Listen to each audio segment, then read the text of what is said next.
본격 취준생 토론 배틀쇼. 취준생들이 알고 싶어하는 진짜 이야기를 들려드립니다. 취업에 관한 고정관념과 편견을 깨드리겠습니다. 취준진담. 안녕하세요. 안녕하세요. 네, 오늘도 취준진담 함께해 주실 강민혁 대표님 모셨습니다. 안녕하세요. 네, 안녕하십니까. 안녕하세요. 네, 그리고 서울대학교 토론동아리 다담의 최한 학생과 고려대학교 토론동아리 고란도란의 이혜림 학생 나왔습니다. 어서 오세요. 반갑습니다. 안녕하세요. 안녕하세요. 네. 재한 씨는 일하기 좋은 기업의 조건이 뭐라고 생각하세요? 급여요. 급여요. 네, 페이. 급여랑요. 네.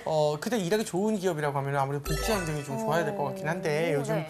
복지 환경이 좋다고는 해도 진짜 좋은 기업은 많이 못 봤어요. 네, 외국계 기업 정도는 봤지 실제로 많이 힘들어하더라고요. 네, 뭐 복지도 중요할 거고 급여도 중요할 거고 여러 가지 요소들이 있는데요. 네. 대학생들은 일하기 좋은 기업의 조건을 뭐라고 꼽았을까요? 급여. 급여는 안타깝게 3위 안에는 없었고요. 그래요? 네. 의외네요. 캠퍼스 자벤조이가 대학생 1000명을 대상으로 일하기 좋은 기업의 조건에 대해서 물어본 결과 3위가 고용 안정성이었고요. 2위가 기업의 장래성 및 지속 가능성, 그리고 1위는 업무 만족도였습니다. 네. 그러니까 기타 의견으로는 개인의 성장 가능성, 기업 문화 등이 있었는데요. 그러니까 좋은 처우나 그런 급여보다는 개인의 자아 실현과 안정적인 고용이 직장 선택의 기준으로 자리 잡고 있는 것을 보여주고 있습니다. 알겠습니다. 혜림 학생 이제 설문조사에 나온 결과 중에 이제 어떤 게 조금 공감이 좀 갔나요?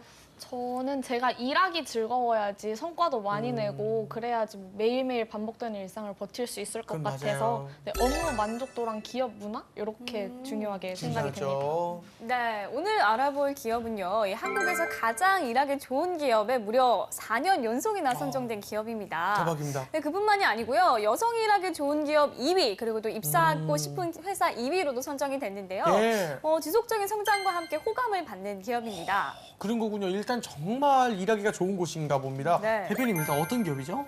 네, 우리 강산 푸르게. 제가 이렇게 흉내는 잘 못 내겠는데. 아니요, 듣자마자 알아들었어요. 듣자마자 알아들었어요. 네. 고맙습니다. 이 생활용품 회사 중 매출이 가장 높은 기업이라고 할 수 있는 유한 킴벌리에 대해서 오늘 알아볼까 합니다. 네. 유한 킴벌리 같은 경우에는 채용 전형이 크게 상하반기로 나눠져서 구분이 좀 되고 있는데요. 네. 외국계 기업은 보통 수시 채용으로 많이 진행이 되는데 유한 킴벌리 같은 경우에 대규모 우리 일반 사기업처럼 상하반기로 나눠서 두 번이 좀 진행되고 있고요. 신입 경력을 다 채용하는 것은 맞지만 기본적으로 3년 이내의 경력을 가진 사람을 좀 많이 우대하고 있다고 해요. 그 이유가 아무래도 이 적합한 인재로 자기 회사에 적합한 인재로 키워나가겠다는 그런 철학이 좀 반영된 채용 프로세스인 것 같습니다. 맞습니다. 지속 가능한 경영, 뭐 사회적 책임을 다하는 기업, 여성 친화적 기업, 말하기 좋은 직장, 뭐 이런 것들 스타 미사역으로 굉장히 관심을 끄는 기업입니다. 유한 김벌리죠? 네, 이런 기업에서는 누가 일하고 어떻게 하면 일할 수 있는지 궁금하지 않을 수가 없는데요. 핫키워드를 통해서 유한 킴벌리 공채의 정보를 알아보도록 하겠습니다. 자, 먼저 첫 번째 키워드 공개해주세요. 유한 킴벌리 공채의 모든 것. 첫 번째 키워드는 바람개비. 바람개비입니다. 뭐죠? 이것도 뭐 친환경 그런 뜻이 아닐까요? 그러실 것 같은데 예, 첫 번째 키워드 준비한 혜림 학생 어떤 뜻인가요? 네, 첫 번째 키워드 바람개비는 유한 킴벌리의 비전인데요. 바람개비 같은 비전을 가진 인재를 신입사원으로 얻고 싶어 합니다. 그렇다면 바람개비의 어떤 면을 말하는 걸까요? 계속 돌아가는 거 아닙니까? 맞아요. 끊임없이 돌아가는. 네. 끊임없이 일해라 뭐 이런 거. 노동 착취 아닐까요? 그 사람 돌게 만드는 거 아닙니까? 네. 그런 무서운 뜻이. 그렇죠. 이러면 안 되는데 궁금하네요. 바람개비는 바람이 불어야 움직이잖아요. 그쵸. 근데 유한 킴벌리에서는 바람이 멈췄을 때 앞으로 나아가는 그런 바람개비, 혁신적인 인재를 원한다고 합니다. 바람개비는 새로운 바람에 의해서 돌아가기도 하지만 제가 바람개비를 들고 열심히 달려도 돌아가잖아요. 이렇게 주체가 스스로 뛰어가는 것처럼 스스로 미래의 변화를 만들어가는 도전적이고 역동적인 인재를 말한다고 합니다. 그렇군요. 네, 이런 바람개비 같은 인재가 되려면 두 가지의 적합성이 필요하다고 하는데요. 그 두 가지가 뭔가요? 네, 첫 번째는 바로 직무 적합성입니다. 서류 전형에서는 재무, 마케팅, 영업, 인사 등 직무를 나눠서 미리 지원을 받는데요. 어느 부서에서 어떤 일을 담당하게 될지를 미리 정해두고 직무에 따라 선발을 한다는 얘기죠. 그렇기 때문에 직무에 관련된 자격증이나 인턴 경험이 있으면 유리하다고 합니다. 자신이 가야 할 직무에 대해서 지식을 쌓는 것도 중요하다고 합니다. 그렇군요. 두 번째 적합성은 뭐가 있나요? 네, 직무뿐만이 아니라 회사에 대한 적합성도 굉장히 중요한데요. 유한 킴벌리에 지속적인 관심을 가지고 있었는지, 현재 회사에 대해서 얼마나 관심이 높은지 등을 보여줘야 한다고 합니다. 네, 그래서 자기소개서 항목에 유한 킴벌리 입사를 통한 기대사항을 묻고 있어요. 유한 킴벌리 입사를 통해서 지원자가 얻고자 하는 것은 무엇인지, 경험하고자 하는 것은 무엇인지, 목표나 계획에 대해서 묻는 거죠. 이런 것들을 통해서 목표를 구체화하라는 것입니다. 네. 네, 이 질문에 대한 대답은 결국 기업에 대한 관심에서 나오고 이를 통해서 회사에 대한 적합성을 평가하고 있다고 합니다. 그러니까 이 직무와 회사에 얼마나 적합한지를 알아보려고 하는 것 같은데 그렇다면은 직무 적합성에 있어서 해당 전공이 중요한가요?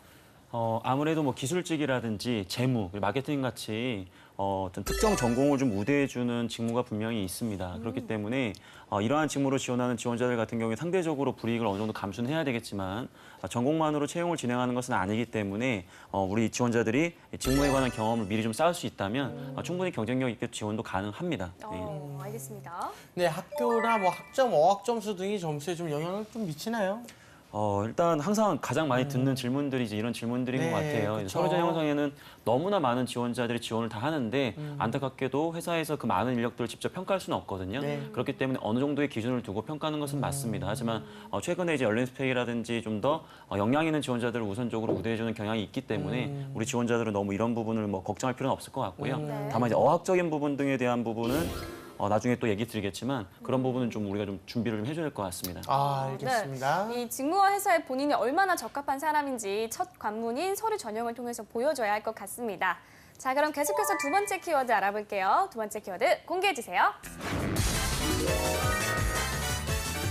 유한 킴벌리 공채의 모든 것 두 번째 두 번째 키워드. 키워드. 네이티브 스피커. 이거 딱 봐도 알 것 같지 않습니까? 뭔가요? 영어 잘하는 거 아닙니까? 영어 잘하는 거? 근데 유한 킴벌리인데 영어를 꼭 잘해야 하는 이유는 뭘까요? 그러면 대기업이니까 다 요즘 영어를 잘 쓰는 거죠? 네, 과연 맞는지 네. 확인해 볼게요. 하은 예. 학생. 네, 바로 영어 실력이 중요하다는 얘기인데요. 유한 킴벌리 같은 경우에는 외국계 회사다 보니까 외국 사업자가 소통을 할 때나 아니면 업무상에 영어를 사용할 일이 많다고 합니다. 그래서 영어가 굉장히 중요한데요. 그렇기 때문에 영어 면접을 굉장히 잘 봐야 한다고 합니다. 네. 회사에서 원하는 수준은 원어민과 막힘없이 자유롭게 대화를 나눌 수 있는 수준, 일명 네이티브 스피커 수준을 요구한다는 거죠. 네. 엄청 어렵군요. 원어민 수준을 요구하는 거라면 이 영어 면접은 이제 어떤 방식으로 좀 진행이 되나요? 네, 원어민 한 명과 1대1 방식으로 진행이 된다고 해요. 문제은행식으로 30여 개의 네. 이제 질문이 있는데 그중에서 선택을 해서 질의응답하는 방식이에요. 와. 근데 대화랑 토론이 주가 돼서 대화 수준이 다른 토론도 하나요? 네. 이렇게 오고 가는 게 중요하니까. 네, 그래서 다른 기업들보다 훨씬 수준이 높다고 그러더라고요. 너무 그렇겠네요. 어렵다. 근데 이렇게 높은 수준의 요구를 하면 지원자들 입장에서 아무래도 좀 부담스러울 것 같아요. 정말 영어를 잘하는 분들도 굉장히 부담스러울 것 같아요. 그렇죠. 예. 토론까지 해야 되니까. 근데 이제 언어 같은 경우에는 입사 후에 단기간에 극복이 좀 불가능한 역량이기 때문에 네. 이왕이면 우리 지원자들이 기초적인 소양이라고 할 수 있는 언어는 좀 마스터했으면 좋겠다는 회사의 의지인 것 같고요. 다만 이 네이티브 스피커를 원한다라는 게 정말 우리가 영화를 보면 정말 명확하게 이렇게 발음도 하고 네. 문법적인 부분을 지켜나가기보다도 어떠한 상황에서도 자연스럽게 자기의 의사를 좀 표현할 줄 아는 그런 정도의 역량을 요구하는 거거든요. 단적인 사례로 유럽이나 아니면 러시아 여행을 가게 되면 굉장히 투박한데도 불구하고 굉장히 자기 의사 표현을 되게 잘하시는 외국인들이 많아요. 예, 저 맞아요. 그런 것들이 어떻게 보면 이 면접에 굉장히 최적화된 그런 수준이라고 좀 보여집니다. 알겠습니다. 일단 영어 외에 혹시 다른 외국어도 좀 인정이 되는 게 있나요? 아무래도 이제 생활용품 기업이기 때문에 중국을 놓칠 수가 없겠죠. 그래서 얼마 전까지만 하더라도 유한 킴벌리는 중국어 능통자에 대한 네. 이 가중치를 좀 많이 뒀고요. 그리고 최근 중국어를 비롯한 모든 제2 외국어에 동일한 점수를 좀 부여하고 있다고 하고 있습니다. 네. 알겠습니다. 아무래도 타 기업보다는 유한 킴벌리가 조금 더 높은 수준의 영어 실력을 요구하기 때문에 철저한 준비가 필요할 것 같습니다. 예. 자, 그렇다고 너무 완벽한 걸 요구하는 건 또 아니라고 하니까요. 좀 마음을 편안하게 먹고 임하시길 바라겠습니다. 네. 자, 그럼 세 번째 키워드 알아볼게요. 세 번째 키워드. 유한 킴벌리 공채의 모든 것. 세 번째 키워드. 과연? 원데이. 아, 이거는 왠지 뭐일 것 같아요? 하루에 면접을 다 본다, 다 본다. 뭐 이런 거 아닐까라고 추측이 좀 가는데요. 네. 세 번째 키워드 준비한 혜림 학생 뭘까요? 네, NC님께서 말씀해주신 것처럼 유한 킴벌리의 1차 면접은 원데이 면접입니다. 원데이 면접을 통해서 하루 동안에 실제 업무를 수행하기 위한 능력과 열정, 전략적 사고 전략, 사고 역량, 그리고 실무 역량 등을 평가한다고 합니다. 원데이 면접 동안에 PT 면접, 인원 면접, 팀 미션, 실무진 면접, 영어 면접 등으로 이루어지는데요. 하루 동안 다양한 면접들이 폭풍같이 쏟아지기 때문에 네. 지원자들 입장에서는 폭풍 같은 하루가 지나가는 것 같다고 느껴집니다. 아, 맞습니다. 하루에 이제 몇 개씩 면접을 한다는 게 이제 지원자의 다양한 자질을 이제 하루 만에 다 보겠다 뭐 이런 뜻인 것 같은데 맞을까요? 네, 다양한 면접을 통해서 지원자의 여러 다양한 모습을 다각도로 보겠다는 의도겠죠. 네. 그러니까 임원 면접의 경우는 1대1로 이뤄지는데 그러니까 기본적인 질문이 뭐 자기소개, 지원 동기, 마지막으로 하고 싶은 말 이런 것보다는 네. 주로 자기소개서를 바탕으로 하는 인성 질문 위주로 이뤄진다고 합니다. 그러니까 예를 들어서 뭐 봉사활동을 썼으면 봉사활동 왜 거기서 했느냐, 어학연수에서는 뭘 배웠느냐, 그리고 너가 만약 리더라면 업무 역량과 성격이 좋은 사람 중 어떤 사람을 뽑을 것이냐 이런 식의 질문을 한다고 하네요. 예, 알겠습니다. 그렇다면 실무진 면접을 통해서 직무에 대한 부분을 알아보는 건가요? 네, 맞습니다. 실무자 같은 경우에는 어차피 우리 지원자들과 실제 일을 해야 될 사람들이기 때문에 역량적 관점에서 많은 부분을 평가할 수밖에 없고요.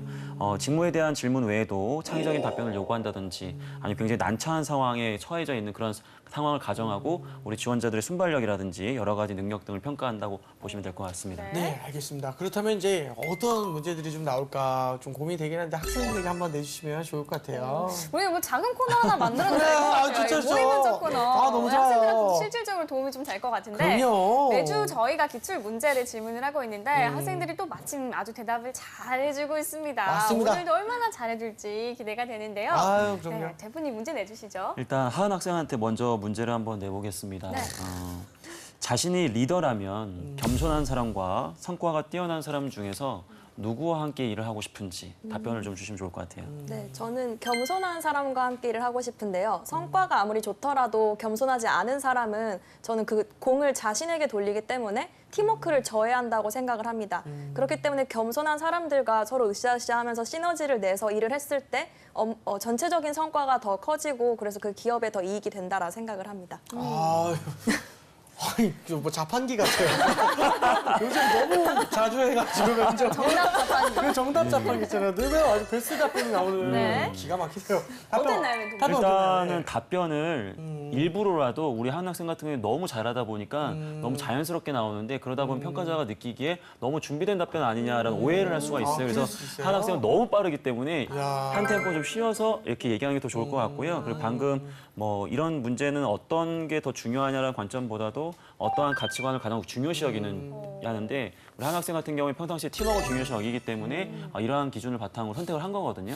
그렇기 때문에 가치관적인 측면이라든지 뭐 조직 적합성적인 측면에서 충분히 좋은 답변이라고 보여집니다. 저도 실제로 모의 면접 했을 때 이런 네. 비슷한 조언을 받았는데 뭐래요? 답변을 시작하기 전에 좀 더 고민하고 사색하는 그런 연기를 좀 더 해야 될 것 같아요. 맞습니다. 그냥 이렇게 하고서 시작하는 것도 되게 좋을 것 같아요. 자판기를 눌렀을 때 바로 나면 맛이 없어요. 그렇죠, 기다리는. 기다리는 네, 거구나. 알겠습니다. 알겠습니다. 자, 그러면 이번에는 혜림 학생도 질문 내주세요. 네, 만약에 통일이 됐다고 가정하고 네. 누가 북한에 가서 이 10억을 주고 20억을 만들어 오라고 한다면 북한에서 무엇을 할 것인가요? 뭐 할래요? 통일이 된 지 얼마 안 된 상황인 건가요? 네, 막 통일이 됐다라고 가정한 상태라고 제가 다시 제안을 드리겠습니다. 네, 저 막 통일이 된 상태라고 한다면 저는 북한에서 통신사 사업을 하고 싶어요. 왜냐하면은 북한과 이제 남한이 하나의 경제 공동체가 되고 하나의 문화를 가지려면 소통을 해야 되는데 남한에선 스마트폰 보급률이 굉장히 높잖아요. 네. 그렇기 때문에 소통을 위해서라도 북한에도 스마트폰이 보급이 돼야 될 텐데 이게 통신사 그게 초기 투자 비용은 굉장히 높아서 10억을 다 쓸 수도 있어요. 그런데 그게 즉각적으로 바로 반응이 오는 피드백이 있는 수익이고 장기적으로도 제가 좀 계속 수익을 얻을 수 있기 때문에 저는 통신사 사업을 하고 싶습니다. 선생님 혹시 통신망이 10억 정도로 가능한가요? 날카로운 질문인데 안 이게 되나요? 만족관이라면 이제 바로 이제 챌린지가 이제 그런 쪽으로 가겠죠. 진짜 가요? 네, 실제로 갑니다. 어. 과연 우리 지원자가 생각했을 때 10억이라는 한정된 자원으로 예, 예. 그 초기 투자 비용을 가능하겠는가라고 했을 때 해림 학생이 어떻게 대답하는지에 따라서 이 대답이 정답이 될 수도 있고 오히려 본인의 발목을 잡을 수 있는 답변이 될 수도 있는 거거든요. 그렇다면 저는 우리나라 기업들도 예. 북한 사람을 뽑아야 하고 새로운 경제 진출을 하기 때문에 우리나라 기업들에게서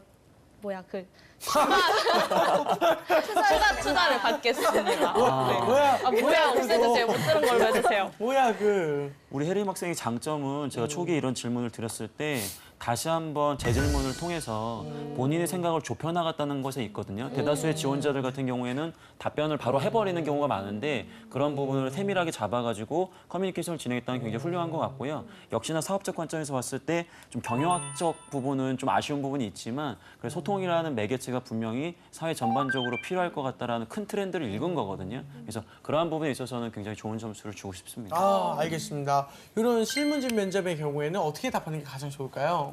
일단은 자기가 지원한 직무를 기준으로 생각을 해야 돼요. 예를 들어서 해림 학생 같은 경우에 경영 전략으로 지원했다고 한다면 단기보다는 중장기 전략에 맞춰서 이런 것들을 얘기하는 게 더 좋을 수 있고요. 뭐 예를 들어서 마케팅적인 부분을 지원을 한다면 실질적으로 마케팅이라는 게 단기적 수익도 중요하지만 브랜드 이미지를 어떻게 관리해야 되는지 그런 부분도 연계해야 되기 때문에 좀 더 자기가 지원한 직무의 실무 담당자라면 이 문제를 어떻게 해결할 것인가라는 관점으로 간다면 더 좋을 것 같습니다. 네. 알겠습니다. 이렇게 해서 유한 킴벌리 원데이 면접까지 알아봤습니다. 계속해서 마지막 키워드 공개해주세요.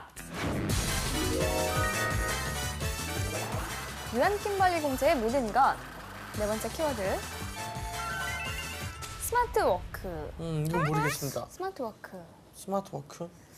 넉넉하게 워크가 일해라. 효율적으로. 그렇죠. 네, 이 스마트 워크라는 개념이 조금 낯설 수는 있는데 이게 기나긴 공채가 끝나고 유한 킴벌리의 신입사원이 되면 누릴 수 있는 혜택 중 하나가 바로 스마트 워크 시스템이라고 합니다. 네. 유한 킴벌리는 스마트 워크를 성공적으로 도입한 기업으로 꼽히는데요. 이 스마트 워크라는 게 장기간 근로 관행의 부작용으로 꼽혀온 자기 개발 그리고 학습 시간 부족, 저출산 등의 문제를 해결하기 위해서 도입된 시스템입니다. 이 관리직의 경우에는 오전 7시부터 10시까지 출근 시간을 자율적으로 선택할 수 있는 시차 출퇴근제가 적용돼 있고요. 뭐 재택근무, 요일제 근무, 임산부 등에게는 뭐 파트타임 근무 등 좀 근무 형태를 다양하게 선택할 수 있는 게 스마트 워크의 하나라고 볼 수 있습니다. 그래서 본사 외에 뭐 죽전 이노베이션 센터나 군포의 스마트 워크 센터를 유한 킴벌리가 만들어서 자기가 본사에 출근하지 않고 집에서 가까운 이런 스마트 센터를 이용해서 근무할 수 있도록 하고 있고요. 예. 그리고 회사 내에서도 임원을 포함한 전 사원이 본인의 업무에 따라서 가장 편리한 좌석을 이용할 수 있는 오픈 좌석 시스템도 운영하고 있다고 합니다. 그러군요. 꼭 같은 시간일 필요도 없고 이제 회사에서 일을 안 해도 된다 이런 거 아닙니까? 네네. 예. 그래서 시간과 공간을 유연하게 활용해서 좀 더 효율적인 환경에서 일하면서 시너지를 창출하라는 의도에서 스마트 워크 시스템을 도입하고 있습니다. 예. 유한 킴벌리의 경우에는 사실 창의적인 기업 문화를 가지고 있기로 유명하잖아요. 맞아요. 네, 맞습니다. 제일 중요한 게 호칭 정리인 것 같아요. 예를 들어 저희가 회의를 하는데 부장님 이렇게 해버리면 굉장히 딱딱하기 때문에 내가 가지고 있는 생각을 전달하기 굉장히 어렵거든요. 근데 네. 예를 들어서 뭐 재환님, 하은님 이런 식으로 하면 왠지 수평적인 관계로 형성이 되기 때문에 좀 더 자유롭게 자기 의견을 낼 수가 있어요. 그래서 대부분 창의적인 기업 문화를 추구하는 기업들이 이런 호칭 정리부터 명확하게 하는 게 가장 우선인 것 같고요. 그리고 뭐 예를 들어서 복장 자율화 말 그대로 좀 창의적으로 일할 수 있도록 그리고 이제 점심시간도 탄력 점심시간제를 도입을 해서 좀 더 유연하게 자기 시간을 좀 쓸 수 있도록 이렇게 배려를 좀 하는 것 같습니다. 네. 알겠습니다. 자, 뿐만 아니라 이제 여성이 일하기에 좋은 복지 제도가 많은 기업이라고도 들었어요. 그렇죠? 네, 유한 킴벌리는 아까도 말씀드렸듯이 여성이 일하기 좋은 기업으로 손에 꼽히고 있는데요. 예. 각종 육아휴직은 물론이고 근무하는 동안 모유 수유를 할 수 있도록 느티나무 그늘방이라는 것도 마련이 되어 있고요. 사내 보육시설을 만들어서 출산과 육아를 배려하는 공간도 준비해 놓았습니다. 이뿐만이 아니라 전 직원의 정신 건강을 위한 심리 전문 상담가 프로그램도 있고요. 네. 고령화 사회잖아요, 우리. 네. 그래서 직원들의 은퇴 예정자를 위한 은퇴 이후의 삶을 위한 프로그램도 진행이 되고 있다고 합니다. 그리고 또 부동산이나 외국어 관련된 학습 프로그램도 유한 킴벌리 사측에서 제공을 하고 있다고 합니다. 알겠습니다. 여러분 고난의 길을 끝내고 나면 이렇게 좋은 제도를 누릴 수 있는 기회가 찾아옵니다. 취준생분들 조금만 힘내시고요. 네. 지금까지 유한 킴벌리 공채에 대해서 알아봤습니다. 이제 유한 킴벌리 공채에 대해서 그동안 인사 담당자들이 취준생들에게 절대 알려주지 않았던 진실을 낱낱이 파헤쳐 보겠습니다. 네.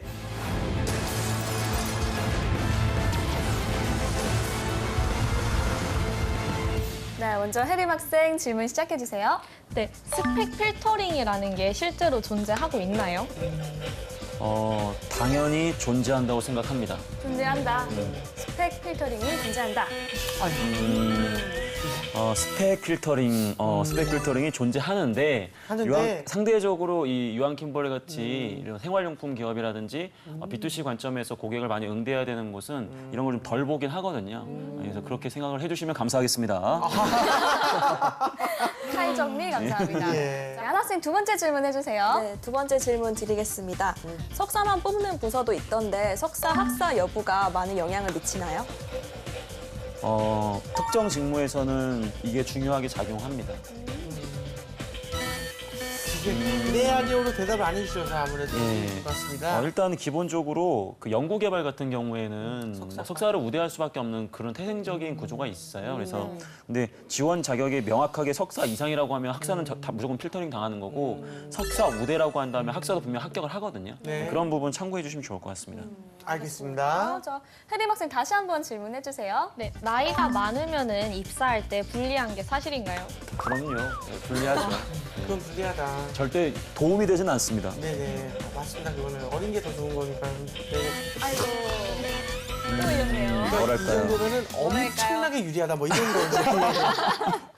나이가 많으면 정말 불리하다 막. 예를 들어서 나이에 따라 가지고 서류 전형에 가점 점수를 주진 않아요. 근데 만약에 예를 들어서 얼마 전에 이제 신문에 나왔는데 여자 나이가 30세가 넘으면 신입으로 입사가 어렵다 이런 얘기 있는 것처럼 어느 정도의 필터링 나이는 존재합니다. 하지만 그거 이제 필터링 나이만 되지 않는다면 뭐 나이가 더 많다고 해서 감점을 당하지는 않습니다. 네. 알겠습니다. 자, 그러면 하은 학생 마지막 질문해 주세요. 네, 대표님 영어 실력에 영어 회화 실력뿐 아니라 어학 성적 점수도 포함이 되나요? 네, 저는 포함된다라고 생각합니다. 포함이 된다. 기본적으로는 그 아까 유한 킴벌리 면접에서 이제 영어 스피킹 되게 중요시 여긴다고 했었잖아요. 네네네. 물론 원어미 테스트를 하지만 그 한 번을 갖고 다 평가할 수는 없기 때문에 기본적으로는 어학 성적을 밑바탕으로 두고 그날 스피킹 점수를 합산을 해서 다시 한번 고려하게 될 겁니다. 알겠습니다. 알겠습니다. 자, 이렇게 해서 유한 킴벌리 공채의 진실에 대해서 알아봤습니다. 네, 이제는 두 학생이 함께하는 1대1 찬반 토론 한번 시작해 보겠습니다. 오로지 취준생의 취준생에 의한 취준생을 위한 취준진답 오늘의 주제 공개합니다.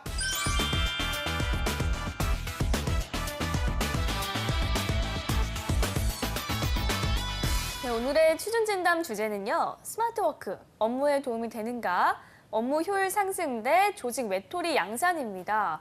아까 방금 전에 마지막 키워드에서 나왔잖아요. 스마트워크. 맞아요. 일단 공간과 그 시간의 효율적인 변화, 이게 아마 스마트워크의 좀 핵심인 것 같은데요. 상대적으로 좀 자유롭게 일을 할 수 있다고 상사나 동료 방해 없이 독립적으로 일을 할 수 있다는 그런 장점이 있죠. 네, 그렇습니다. 하지만 이 조직에서 외톨이가 돼 소속감을 느끼지 못할 우려 또한 큰데요. 소속감이 업무에 있어서 꽤 큰 역할을 차지하고 있기 때문에 이 문제에 대해서 좀 생각해보지 않을 수가 없을 것 같습니다. 맞습니다. 업무 효율 상승의 입장은 이제 우리 하연 학생이고요. 조직의 외톨이 양산 입장은 이제 혜림 학생입니다. 네, 이 두 학생과 함께 스마트워크 효율성에 대해서 본격적으로 의견을 나눠보겠습니다. 네. 네, 하은 학생부터 발언 시작해주세요. 네. 네, 저는 스마트워크가 업무 효율을 상승하는 매우 합리적인 제도라고 생각을 하는데요. 이 스마트워크 시스템이 도입이 되면 불필요한 낭비 요인을 줄이고 보다 효율적이고 창의적으로 일을 할 수 있다라 생각을 합니다. 자, 단편적인 예를 들자면 우리나라 사람들이 하루에 출퇴근하는데 평균 58분을 쓴다라고 해요. 그리고 한 달 동안 길에서 이렇게 출퇴근 시간으로 인해서 발생하는 비용이 94만 원이라고 합니다. 그렇게 출퇴근에 버리는 돈을 최소화하고 보다 집에서 가까운, 그러니까 유한 킴벌리 같은 경우에는 죽전과 군포에서 이 스마트 워크 센터를 운영하고 있는데요. 이런 식으로 좀 더 시간을 단축하고 그리고 출퇴근하면서 쓰는 그런 소모되는 에너지를 저는 일에 쓸 수 있다면 일을 하는데 생산성과 효율성이 더 올라간다라고 생각을 합니다. 네, 생산성과 효율성을 말씀을 해주셨는데요. 네, 어떻게 보면 생산성과 효율성이 오를 것이라고 기대도 할 수 있지만 결과적으로는 사적 영역에서 일하는 것이거든요. 집에서 일하거나 근처에 카페 같은 데서 일을 하게 되다 보면은 저의 사적인 일들에 저의 공적인 영역인 일까지 영향을 미쳐서 오히려 생산성을 더 낮출 수도 있는 우려가 사실은 됩니다. 네, 그래서 유한 킴벌리 같은 경우 업무 센터를 따로 근무 공간을 마련해놔서 그런 사생활과 이런 일하는 공간이 분리될 수 있도록 노력하고 있는 것 같고요. 그리고 재택근무를 하더라도 이 재택근무가 그러니까 그 사생활이 개입함으로 인해서 좀 더 편한 사람들도 저는 분명히 존재한다라 생각을 해요. 만약에 내 집에 어린 아이가 있다 했을 때 내가 서울에서 일을 하고 아이는 경기도에 있는데 뭔가 아이가 뭐 아프다거나 뭐 보챈다거나 그런 소식을 들었을 때 서울에서 어떻게 하지도 못하고 일도 제대로 할 수 없는 상황이 발생할 수 있는데 오히려 뭐 재택근무를 한다거나 집 근처에 센터에서 일을 한다면 그런 사적인 일도 좀 빨리빨리 처리를 해서 결과적으로는 공적인 일을 하는데도 더 도움이 되지 않나 그런 생각도 듭니다. 네, 업무 환경을 분리한다는 것은 굉장히 이상적인 이야기이지만 현실적인 문제가 있죠. 굉장히 그 비용이 높아요. 네. 그리고 또 이렇게 회사에서 직접 서면 보고를 하는 것과는 다르게 온라인으로 많은 메시지들을 주고받아야 하는데 모바일 오피스가 굉장히 많은 장점들이 있지만 굉장히 보안에 취약합니다. 그래서 회사에서 이 모바일 기기를 관리하고 보안을 관리할 수 있는 별도의 시스템이 있어야만 하기 때문에 기업 측에서는 사실 경제적으로 부담이 되는 것이 사실이죠.